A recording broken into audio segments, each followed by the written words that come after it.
एक दफा का जिक्र है कि दौर की एक सल्तनत में अरोरह नाम की एक खूबसूरत शहजादी रहती थी।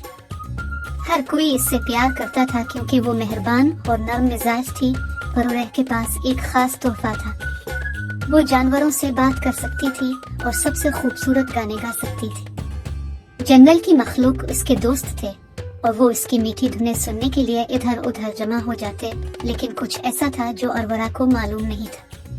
जब वो पैदा हुई तो मेलिफिसेंट नामी एक शैतानी परी ने इस पर जादू कर दिया। शरीर परी ने कहा कि इसकी 16 सालगिरह पर वो चरखे के टुकड़े पर अपनी उंगली चबेगी और गहरी नींद में गिर जाएगी। बादशाह और मलिका इसके बारे में फिक्रमंद थे, लिहाजा उन्होंने अरोरह को 3 अच्छी परियों के साथ जंगल में एक कॉटेज में रहने के लिए भेजा। फ्लोरा, फाना और मेरीवेदर। उन्होंने अपने तौर पर उसकी देखभाल की और इस जादू का कभी जिक्र नहीं किया। अरोरह की 16 सालगिरह पर परियों ने इसे किसी भी तेज चीज से दूर रखकर उसे बचाने की कोशिश की, लेकिन किस्मत के दूसरे मंसूबे थे। अरोरह कॉटेज के एक छुपे हुए कमरे में घूमती रही और उसे एक चरखा मिला।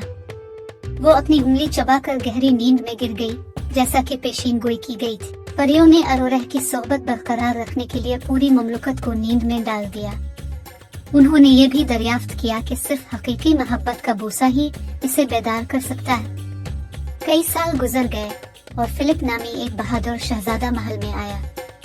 इसने मेलिफिसेंट और उसके जादू का मुकाबला किया और बद्दुई को तोड़ते हुए अरोरह को बोसा दिया। अरोरह जाग उठी और वो मोहब्बत में गिर गए। बादशाह ने अपने शहर में शहजादी अरोरह के बेदार होने पर खुशी मनाई। वो सब ने हमेशा खुश और खुर्रम जिंदगी गुजारी और ये स्लीपिंग ब्यूटी की कहानी है, मोहब्बत और जादू की कहानी। खत्म शद।